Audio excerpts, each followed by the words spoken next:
All right, I think we can kick this off. Hello again, everyone. Thank you so much for joining. I'm Joanna. I'm the CEO of Planet Wild, and I am joined by Eve Hunt from Bedford 2030.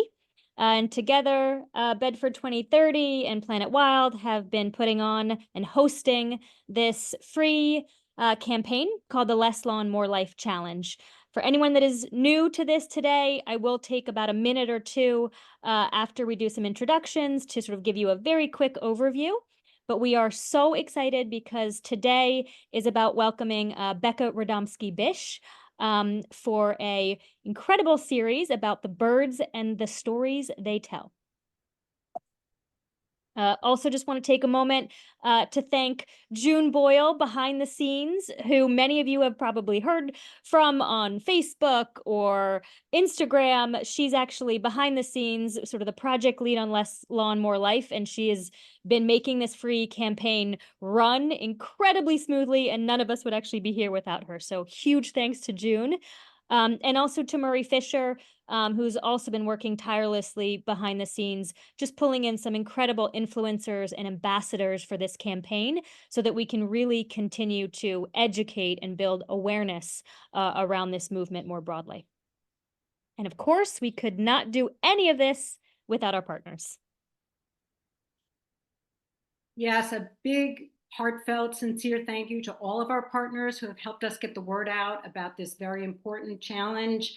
And want to give a shout out to our very new, exciting national partners, Homegrown National Park, and also Pollinator Partnership in conjunction with Bee Friendly Gardening. Welcome and thank you to all of our partners. So again, just a very quick overview on Less Lawn, More Life. This is a free campaign, a free challenge. There are 2 weeks left in the challenge, so if you're brand new to it, you can still catch up.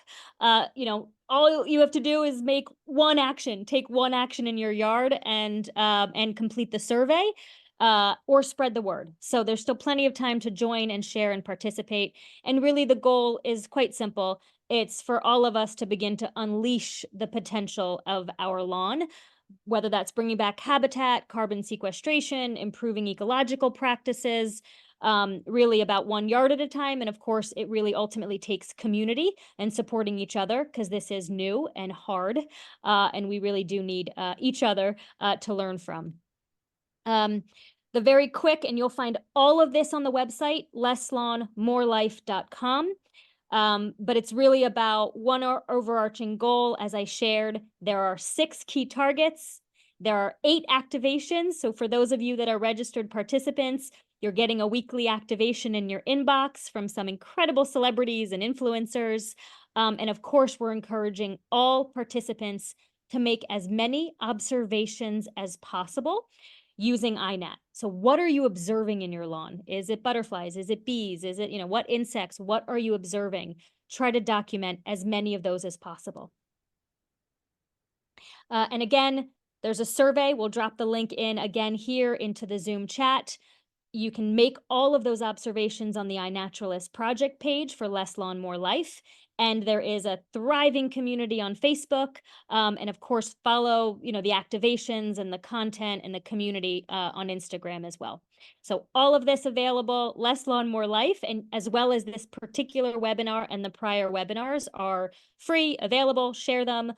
This is all about, sharing as much education as possible. So without further ado, I am thrilled to introduce Becca Rodomsky-Bish. Becca is with the Cornell Lab of Ornithology. She's also one of our advisors on the Science Advisory Board for the Wilder rating system. And Becca has been doing some incredible sort of science and community-based innovation and initiatives that really have been advancing the bird conservation movement. We are so grateful to have her and really excited to turn it over to you, Becca, to hear about the birds and the stories they tell. Great. Thank you, Joanna. I'll go ahead and share my screen. Thank you to everybody who is spending this glorious afternoon, at least in the Northeast. It's pretty beautiful today. here inside to hear a little bit more about the birds. And thank you to Joanna and Eve and June for inviting me to be here today. It is an honor to speak about this topic, which I am very passionate about.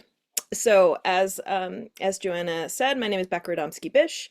I work at the Cornell Lab of Ornithology on a couple of different projects. The one that you all may be most familiar with is the Great Backyard Bird Count. I manage that in February. It's a 4-day event, a lot of fun, where the world literally comes together to talk about and share and observe birds. So if you are a bird lover, think about joining us if you do not already participate in the Great Backyard Bird Count. But today my focus is a little different, and we'll be talking about birds and the stories they tell as it relates to our landscapes, as it relates to the space with which we have authority over to plant and design and invite birds in. I do this work professionally at the lab in a couple of initiatives, but it really is my personal passion. So when my day ends, I generally go outside and spend time as much as possible doing the work that I'm going to be talking about with you today. So birds, they're pretty fun. In my humble and biased opinion. But when we're working today together and talking about birds, I want you to try and think about our landscapes from a bird's perspective. And it's hard to do because unfortunately we don't have the beautiful gift to be able to fly like birds do. But when they are flying over our landscapes, they're seeing a lot of what you are seeing in these images, right? We have created a very much of a patchwork landscape. It's broken up, it's divided. There are pockets of green and places, maybe water, depending on the species of bird, a lot of different sort of micro habitats that birds are looking for and are going to be drawn to and land and visit and forage and sometimes reproduce in. But as you will see from these images, that landscape has become quite limited, right? These patches that we have of green space where birds can land and do their life are less. So we want to maximize those spaces as much as possible. And those of us who have a property, whether it's a home or a business or a community space that you can manage, I want you to really think about that from the perspective of a bird and what can be done to improve it and make it better. So the science of these patches that now do exist for birds tells us that they are not adequate, right? There are things happening in the world of birds and other biodiversity like insects and pollinators where we are seeing steep declines. This paper came out in 2019. It was led by a couple of Cornell Lab of Ornithology researchers. And I always take special note when the researchers themselves say that the results surprised them. And they had analyzed over 50 years worth of data from various census and found that in North America, we have lost about 3 billion birds since 1970. In the last 30 years or so. That is an astronomical loss, and that is a net loss, right? So there are not all bird species are declining, and I'm going to give you a couple of happy news stories. Some have risen, some populations have risen and recovered, but in general, net loss of about 3 billion. And the researchers were able to identify that the number one culprit of these declines is related to human pressures. So that sort of patchwork mosaic that we've created has challenges that birds are really experiencing on a big level. Migratory birds, imagine moving across a landscape that is filled with lots of hazards, right? There's buildings, there's windows, there's outdoor cats, there's food that's harder to find because the patches are smaller as we take away some of their habitat. So migratory birds are struggling in a significant way. We also are seeing big struggles and declines with the grassland bird populations. Those, many of you know, our agricultural system often use grasslands, right? They're already flat, they generally have reasonably healthy soils, and so they're often taken over for big agriculture. And that's a challenge in and of itself because the birds are losing their habitat. Add that to possible chemical exposure on those agricultural fields next to grasslands, be it pesticides, specific insecticides. Those birds are having a hard time finding what they need. And sometimes there's bioaccumulation happening, right? Where these chemicals are getting into the environment and the birds are consuming them as they forage. So the challenges are real for birds. And those of us that have a patch of some sort, we hopefully can think about how we can maximize that space to invite birds in to support them. And that's pretty much the end of the bad news. The good news is there's a lot of hope to be had in this work for rehabilitating our habitat for birds and our landscapes for birds.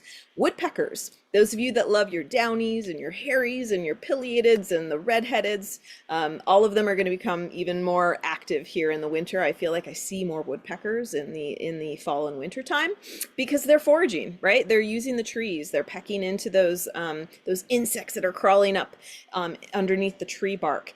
And we've seen them increase. And one of the major reasons we've seen them increase is because we've changed how we manage our forests. So state, federal, local community forests, we used to be very quick to removing dead and dying trees from the landscape. And about 30 or 40 years ago, we slowed that process and in some places completely stopped it because we've recognized that dead and dying trees play a critical ecological role, specifically for woodpeckers. They feed on those trees, sometimes for years, and they create primary cavity nests. They are considered primary cavity nesters, meaning they move in, they peck, they feed, they forage. As they do that, they create these nice holes in the sides of trees. They often nest in them. And then in secondary years, secondary cavity nesters like eastern bluebirds, chickadees, nuthatches, they all need these cavities that woodpeckers create, and they will nest in them. So we have actually seen an increase in woodpeckers and a restoration in some of the ecology that they bring with their foraging and behavior. We've also seen increases in an amazing way with our waterfowl population. And this is a picture of a wood duck pictured here, but waterfowl in general are increasing. We've seen massive increases by the millions in the last 30 years. And again, conservation changes based on human behavior. We have preserved our wetlands. So not only have we protected existing wetlands, we've rehabilitated wetlands that had been removed, and we've taken really steep steps to keeping our wetlands as healthy as possible. And what happened? The birds have responded. They've been able to find that habitat. That habitat's been intact and restored, and they're able to go about their lives and increase their populations.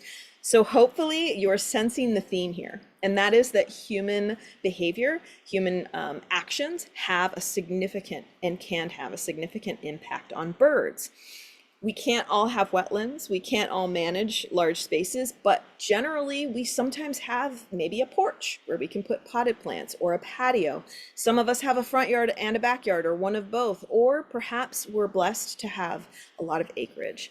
And so within whatever space that you manage, maybe it's at your workplace or maybe it's at schools, I want to encourage people to start thinking about how every little patch can have some power. And what we do on that patch and in that community space can impact birds in a positive way. This is a picture of a rain garden that I have in my front yard. And one of the neat things about this work is that the science is arguably catching up in some ways. And we are able to actually document that birds are paying attention. This was some research that was done in Massachusetts with thrushes. This is a hermit thrush, and you can see it's pictured amongst a nasty invasive, in my opinion, it's nasty, Rosa multiflora, really aggressive, but it does produce an edible fruit that the birds will eat. However, this research found that when thrushes in an environment that had lots of this invasive, but equal amounts of viburnums and dogwoods and elderberries, they preferred those. They were able to measure the fecal samples of these birds, and the vast majority were the native fruits. So the birds are dynamic, and they're listening and they're responding, and they are going to prefer the native shrubs, even when presented with something that is non-native and arguably, in this case, invasive. They will go for the natives. So that's exciting. The birds are listening. This is a garden on my property. It looks very similar to this. I took this a couple weeks ago. Right now, the growing vine there is coral honeysuckle, which is still blooming. It blooms almost the entire summer, and I am always finding ruby-throated hummingbirds fighting in and around these flowers. Those wonderful little birds are super aggressive, and they are still here. They're going to start their migration really in only a week or two, but as of right now, they're still enjoying and foraging. In those perennials and native grasses, I see finches, I see juncos, I see all kinds of birds foraging both for seeds and insects year round. And there's a maple tree kind of over in the corner here. I see aerial insectivores that often perch, watch that space, and dive bomb and are catching insects constantly. Any space that we manage, we can literally create food webs. We can create real-time National Geographic action happening in and around our properties, and it is just one of the most inspiring things to create and inspiring things to watch.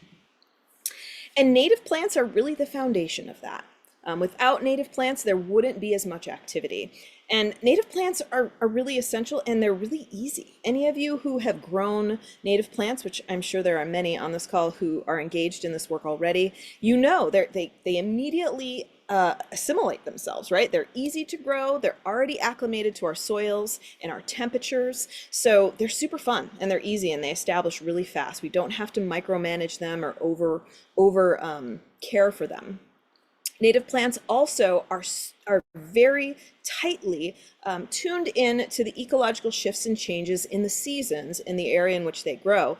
One of my favorite examples of that is the ruby-throated hummingbirds. They are one of my favorites. When they are migrating in the spring, it's almost perfectly aligned to when my eastern columbines bloom, which is one of their favorites. And so the blooms, the fruit, the resources are usually coming and going right in parallel with the wildlife that depend on them, which is a really beautiful symphony, really, of interaction.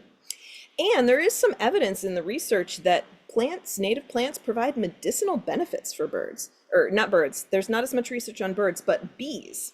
There's some interesting research in Vermont that bees can experience some gastrointestinal distress, and they seek out certain species of flowers when they're experiencing that and prefer those because they have some medicinal value.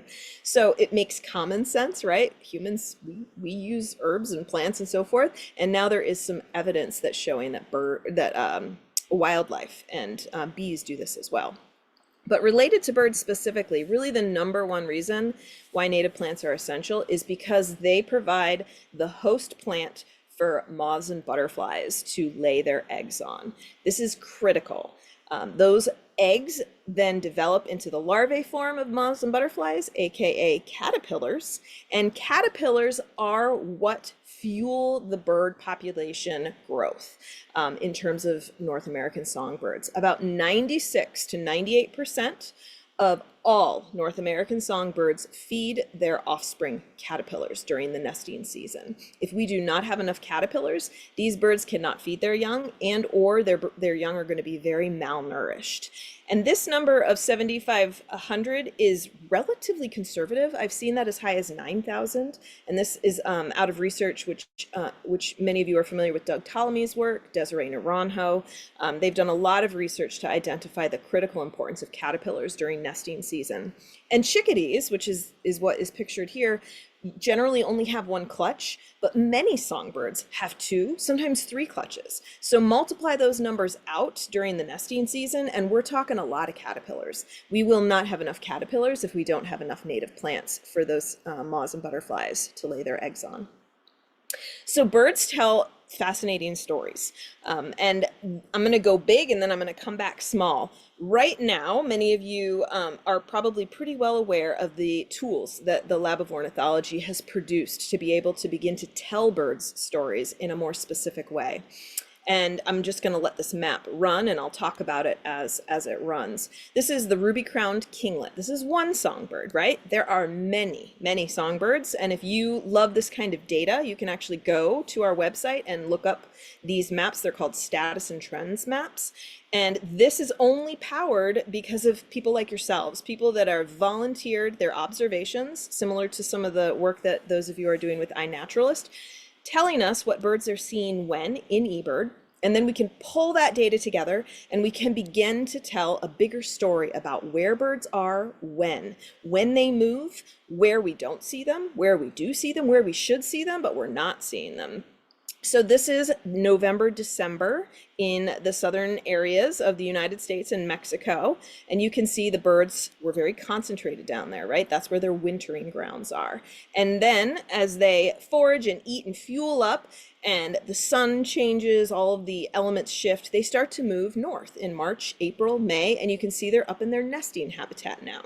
Those dark purple colors is where they're concentrated, right? That's where they're spending a lot of their time, and the lighter colors, they're present, but there's not as many of them.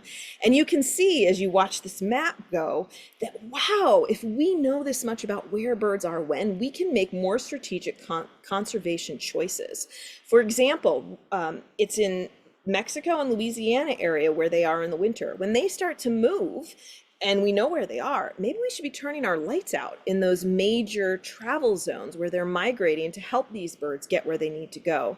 And in their nesting habitat, wow, they seem to really concentrate there in the Northeast and parts of the northern Rockies. Maybe we need to protect those areas for birds like these for their nesting.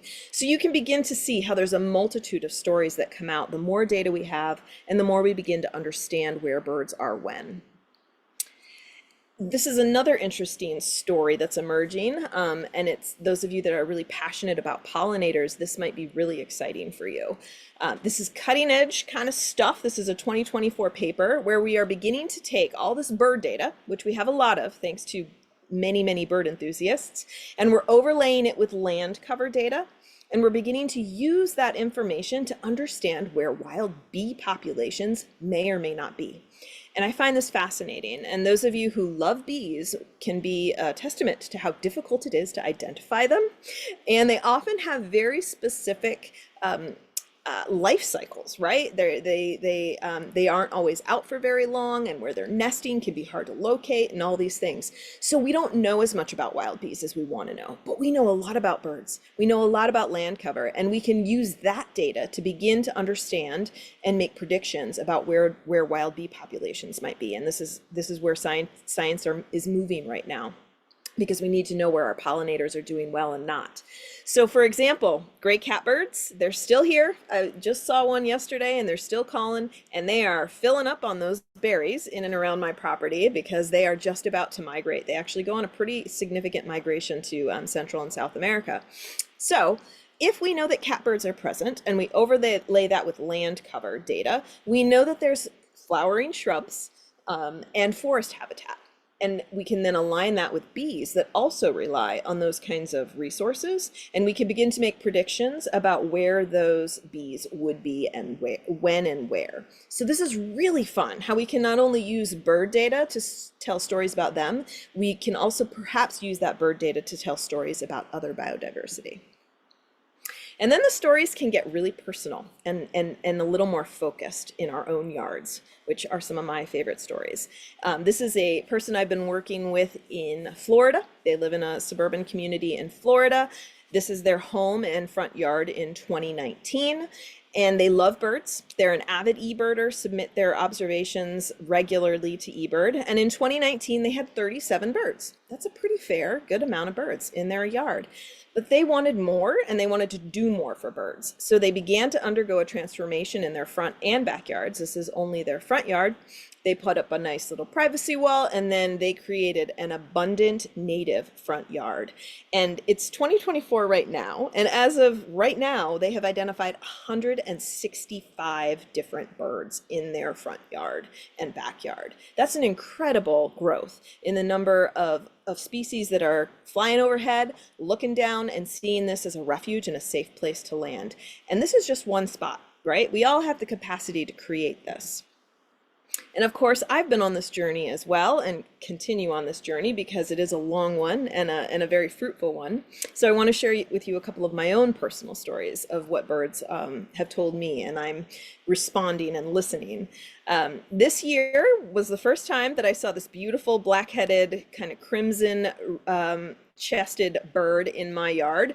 I was shocked. I had to run and confirm with my good binoculars that this is what I was seeing because I didn't believe it.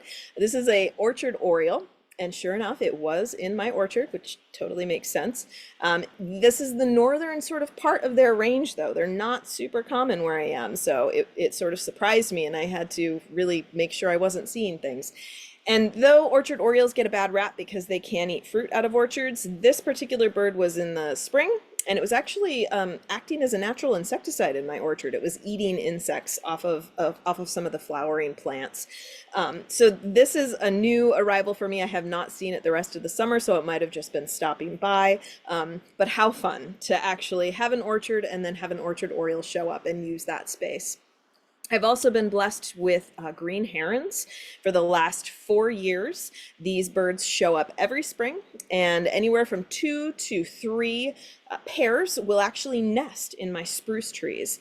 I am blessed to have about 80 acres of land that I manage, so it's a large piece in rural upstate New York, and I have a creek that's about a quarter of a mile or so from our house. Turns out, I was shocked that this wetland species was nesting in my front yard in the spruce.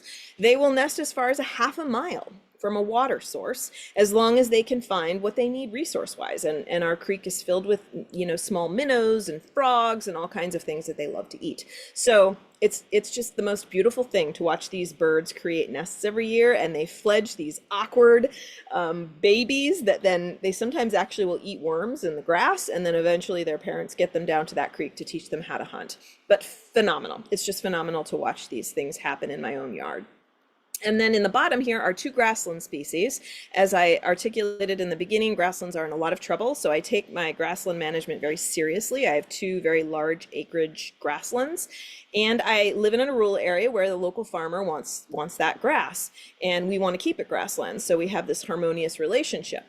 However, I don't let that farmer mow until August 1st. That's pretty late. You could probably get away with mid-July, but I want to be extra careful. And if some of these birds are trying to have a second brood, I'm going to push that all the way back to August 1st. He can't mow before then. And I am very happy to report that bobolink populations, which are in a lot of trouble, they are the bird here with the black and the very neat creamy top. That is a male bobolink. Their declines are almost as steep as meadowlarks. And each season I see an abundance of young fledged. My biggest year has been 24. So within one field, we yielded about 24 bobolinks. Eastern meadowlarks is another happy personal story. That is the bird with the yellow chest, again, the male with the black bib. And I have lived in this region for about 14 years. I heard meadowlarks for the first year or so that I lived here, and then I didn't hear or see them again.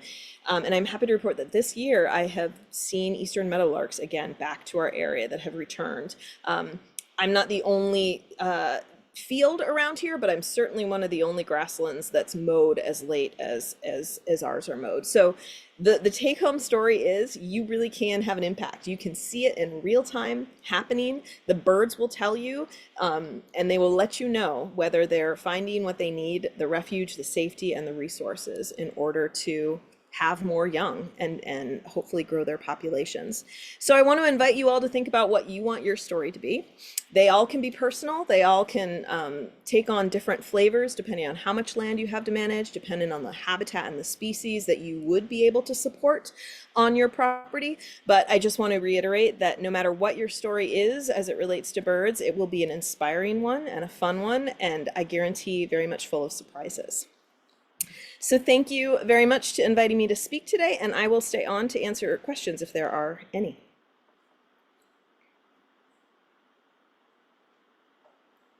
Thank you so much, Becca. That was incredible. Hugely inspiring and uplifting despite the very scary, very real truth right in the beginning in terms of the pretty dramatic decline. Yes. So fabulous, fabulous. And by the way, I'm outside today. I meant to say in the very beginning, in honor of, I promise you, I'm probably delusional, but there's like more bird activity this morning than ever before. It was like so noisy. I was like, oh, they're here for Becca. Nice. But it's been, even personally, I'll say my own journey, right? And I'm squarely in this space. My whole career, everything is committed to sustainability and nature, et cetera. But it wasn't until a few years ago when I just started sort of tuning into it that I started learning more and more and peeling back the onion of, what was on my own property, and wow, the diversity, right? And then you start to sort of tune in and listen to the calls, right? And we've lived in the woods forever, so we're blessed in that there's already like a lot, right? And there's a lot of natives around here, so it's just that I wasn't sort of tuned into it. So Mm, a lot of it is just sometimes just pausing and taking the time to go for a walk and listening and seeing and observing, and then it just kind of unfolds pretty naturally from there. Um, anyway, so thank you so much. I think the more that we know, right, the more we're inspired. absolutely. So we do have, let's see, we have one question. We'll start here. Which birds feed on dusky birch sawfly larvae? Are there any? I noticed that my river birch is filled with them. Hmm. Interesting. Sawflies, I have not had personal experience with that species of sawfly, but I have had experience with sawflies on my currants. There's a currant sawfly and a gooseberry sawfly, so I've had them in my fruit bearing. Um, I am not 100% sure what birds would feed on those. The sawflies that I had, assuming that their ecological cycle is similar, there were just so many of them. The population is so big that even birds bluebirds would love the larvae form of the sawfly. Not so much the adult version, but the caterpillars that are created from the sawflies are usually super abundant. And any bird, chickadees would eat them, titmice would eat them, orioles would eat them. Anything that is looking for sort of those caterpillar snacks would eat them. That said, birds can only do so much. So if you have like an overgrowth of a species, whether it's a native or a non-native, it can be hard for the birds to be 100% responsible for managing those. So I don't know exactly the ecology of this particular species, but one thing I will say that I have used in my own gardening is there's nematodes available that you can purchase, that if you have a really abundant sawfly outbreak problem, I have had 100% success eliminating sawflies from my currants and gooseberries. It's available. I can share the link later if you're interested. But what I do is I apply it usually in the spring, because they overwinter in the soil, and so the nematodes actually burrow into the soil and they go after the organisms in their sort of dormant phase. So I apply it in the spring, and then or in the fall and in the spring. So I kind of hit it at both times of the year in case the fall application didn't get everything. So if it is a sawfly that is problematic and it's creating destruction to your tree, you might want to consider that, because the birds will only do so much, especially as they start to migrate. We just don't have as many songbirds foraging, and they don't forage as aggressively for caterpillars unless they're nesting. And so we're very much past nesting season at this point. So though they will continue to eat caterpillars as they find them, it won't be 100% of what they're sort of seeking and looking for. Great. Great. Thank you. Okay. Um, we got another one here. How do I entice Orioles to my yard? Do they Mm. prefer to feed in open or cover? Orioles generally like a little bit of cover. They often like younger forests and or uh, um, alders. They love alders. That's what they nest in on my particular property. Um, Orioles are more secretive and quiet and private birds. They generally forage, 2/3 to the top of a tree canopy forest. So they're not going to be, for example, the garden picture that I showed you of my particular, they're not going to be in a perennial garden like that. They're going to be in something that has at least tall shrubs and or trees. So increasing your sort of middle to upper story on your property over time would help attract orioles. That said, they will forage on shrubs, so which are generally lower, right? So I actually just before this talk went out and noticed that all of my elderberries are stripped, like within a couple of days gone. So there goes my opportunity to harvest them. I should have done it a little earlier this week, but they will eat elderberries. So adding an elderberry hedge to your property is a good option. They will eat dogwoods. They love the dogwood fruits. So any viburnums, any kind of a viburnum fruit, If you don't have the capacity to have trees, because those take, years to establish, try adding some shrubbery in the meantime. And Orioles love those kinds of fruits. They will be attracted to them. Okay, excellent. Um, we have a question from Jean Young in Larchmont, New York. We inherited juniper bushes in our backyard 30 years ago when we bought our house. They've overgrown their space and we're considering adding a water element. What would be a good plant near the waterfall, near the water element that would welcome birds? Oh my, the options are pretty endless there. And Joanna, please jump in here. I know you are very into landscape design and plants too. So, man, I mean, assuming you're adding sort of a wetland habitat, it sounds like things like boneset, Joe pieweed, Oh yeah. great blue lobelias. I would encourage you to add some grasses and sedges that prefer wetter soils. You could add a couple of shrubs that love soil too. Buttonbush is one of my personal wetland favorite shrubs, produces the most amazing little flower and then amazing little spiky fruit. Cardinal flowers, another wetland species. If you are intentionally adding water in the sense of a wetland habitat, I would just seek out wetland species like that. Do you have others, Joanna, that you love?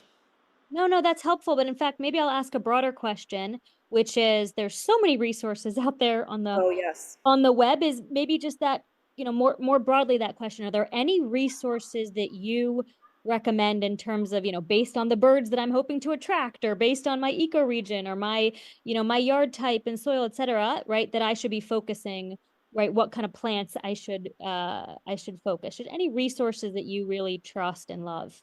Yes, I have two that I trust and love for slightly different reasons. So, the Audubon Native Plant Database is probably the strongest database we have if you want to look up specific birds. So, this would be good for the Oriole question too. You can go to that website, you type in your zip code, so it's going to focus down on only natives to your area by zip code, and then you can actually select by birds.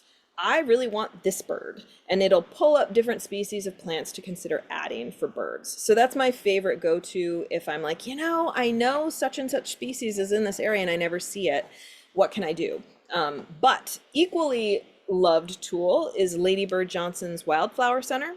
I Mm. love their native plant database. If you are further along, a little bit further along in your journey, you have a good sense of natives, but you have these problem areas like dry shade.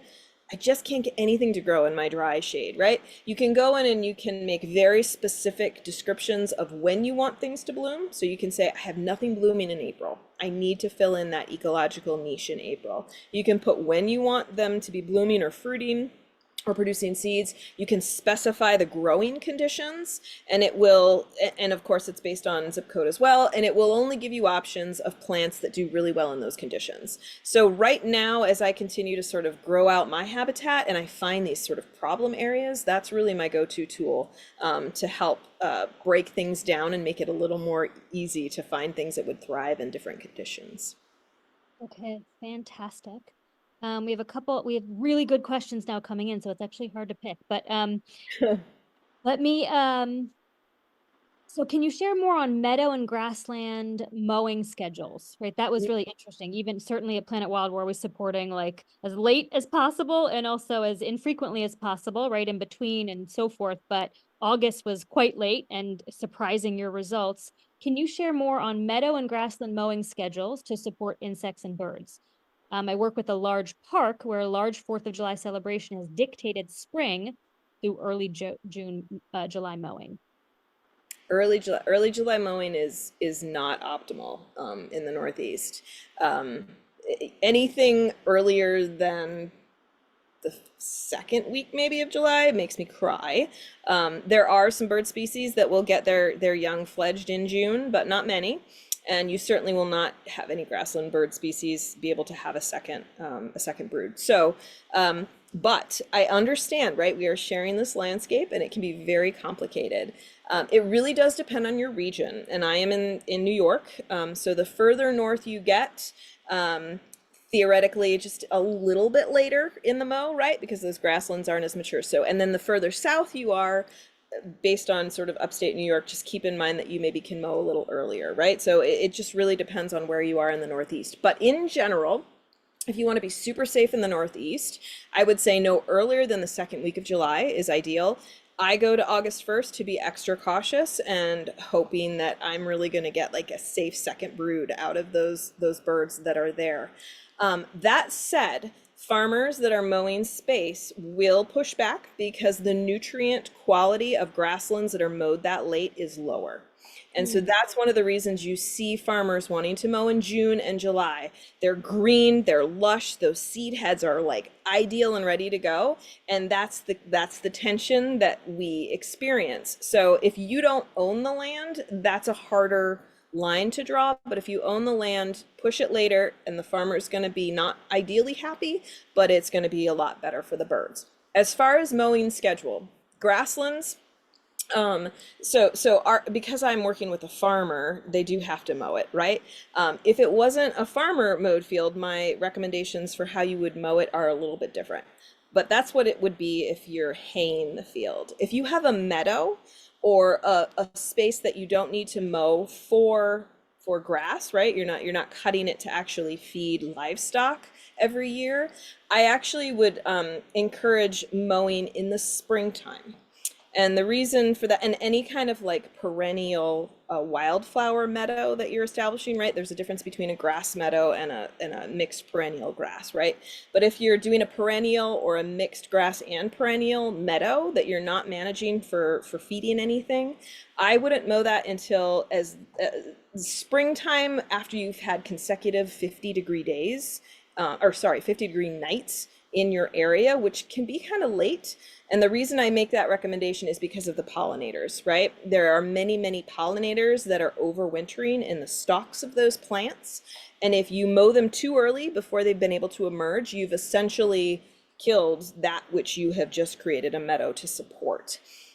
So that is my recommendation. And I've seen some recent, I think meadow management and grassland management, there's still a lot of science on it, but I have seen some recent recommendations that they recommend only mowing a third of your sort of perennial mixed grassland meadow every year. So you don't want to take it all out every time. You want to leave a section of it. And in order to avoid woody stuff coming up into it, mow that section the next year. So you can kind of split it into thirds and leave a third of it every season to maximize the amount of pollinators. I hope that's helpful. Interesting. Well, we're gonna file that away at Planet Wild as well. That's good. A good pro tip. And then a very quick one. What's the plant behind you? Yes, I was hoping, I always forget to say, red osier dogwood. This is one of my favorites. Produces an incredible pollinating flower here in the spring, and I got a second bloom this year, so it can second bloom in the late summer as well. And then it produces a beautiful white fruit that was on the actual front slide. The warbler was feeding on the fruit of dogwood, a really beautiful white fruit. And then this shrub, I think, has the most astounding color vibrancy in the wintertime and in the spring. It looks quite green here, but the stems are red and the leaves turn red. So you have this firework in the fall, and then the leaves fall, but then all winter long, the stems are red. And I actually intermix my red osier dogwood with a hybridized version, which is the yellow. So I have this shrub garden in the front yard where there's this interconnection of red and yellow stems, which I love. It's one of my favorite winter beauties. Gorgeous. Gorgeous. Okay, great. Well, so maybe one last one. Sort of silly, but kind of important. Bird feeders. Mm-hmm. Good or not good? It's always the question. Good or not good? It's a Not shade that of anything's gray. black and white, right? But Yeah, we need a shade of gray answer to that. We have been trying to answer that question using hard science, like are feeders good, are feeders not bad, and it's really hard to do. I will say this, if you are creating habitat for birds in the spring and summer, you do not need to feed them with feeders. You can, because birds are fun and it's really great to see them close. But really, I take my feeders down usually in April. because I want the birds naturally foraging. They're generally looking more for caterpillars at that point than they are seeds. The latest seed eaters are really the goldfinches, and goldfinches are an exception in that they feed their young seeds. Goldfinches do not feed their young caterpillars, so they will continue to come to your feeders throughout the winter because they're seed eaters, and that's what they're going to be feeding their young when they start to lay their eggs, which is actually pretty late in the season. Feeders can be sources of contamination and disease, however. So if you are going to feed birds, please clean them. Literally take them down, empty them out at least once a week. You could probably get away with every 2 weeks. But there are diseases that are transmitted at those holes where the birds are sticking their heads in. Eye finch disease is a problem. We see it in this area. If you ever hear it reported in your area, please take your feeders down. Give the feeding a break, give them a very deep clean. A mild detergent will do. You don't need to hard scrub with bleach or anything.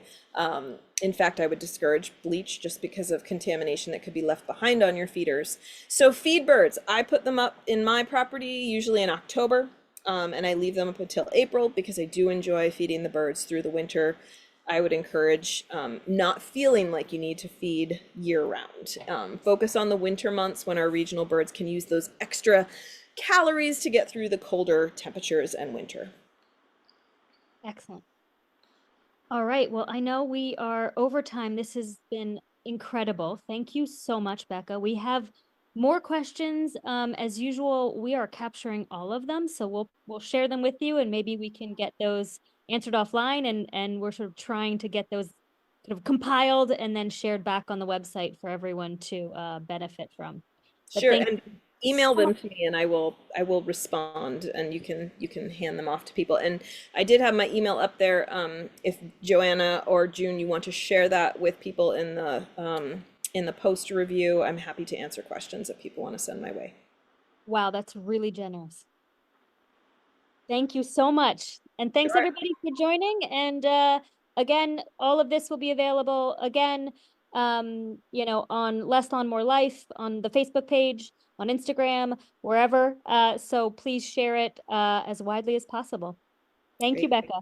Thank you. Thanks for having me. Have a good night.